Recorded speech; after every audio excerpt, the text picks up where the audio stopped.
علم ها قطعی نظر در دین مقدس اسلام علم دینی هست، علم دنیوی هست، هر دو هم محمود و مطلوب هست، هر دوش هم تعلیم گرفتنش خوب است.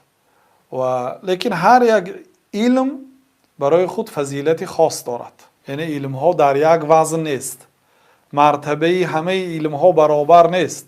علم آدم شناسی بالاتر از علم حیوان شناسی هست مثلا، یا علم فقه بهتر از علم طب هست، و علم عقیده بهتر از علم فقه است، و علم توحید که مخصوصا درباره الله تعالی سخن میکند او شریفترین علم ها هست. چون که علم عقیده درباره جن هم صحبت میکند.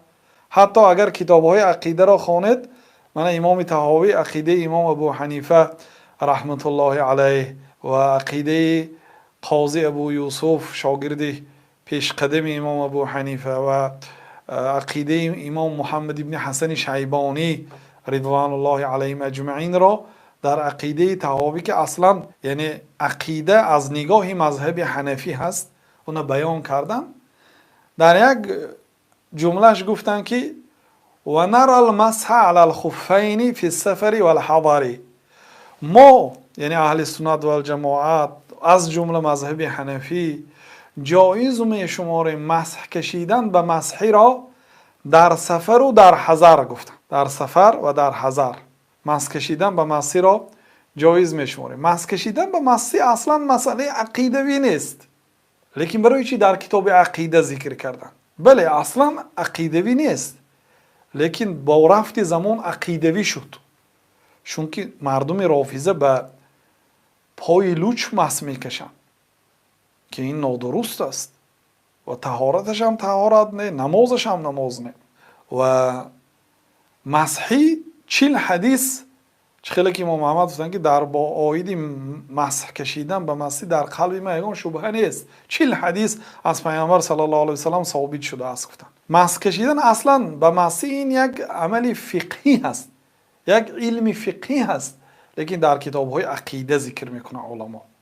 بنابراین در کتاب عقیده خیلی که گفتیم آیید جن معلومات هست، آیید قبر معلومات هست، آیید جنت معلومات هست، آیید دوزخ معلومات هست، آیید مثلا صحابگان همسران جناب رسول الله صلی الله علیه و سلم، آیید پیغمبرها، آیید کتابها، حتی مثلا درباره کتابهای تورات و انجیل و مثلا زبور و درباره این چیزها هم معلومات به علم عقیده.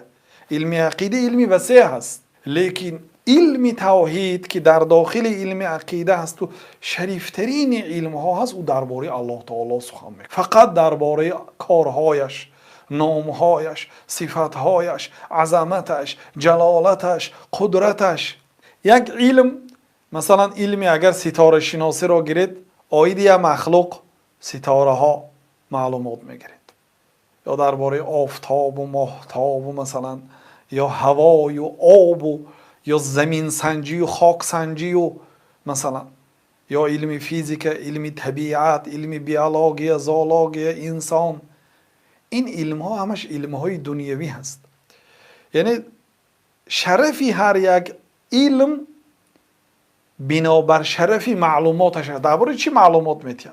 مثلا طبیب انسان، کسی علم طب انسانی را تعلیم میگیره، مرتبهش بالاتر است از طبیب بیطار، طبیب حیوان.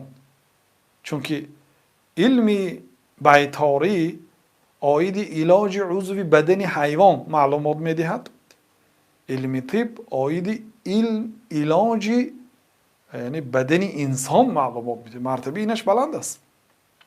همین گونه علم توحید درباره الله تعالی سخن میکند، درباره خالق.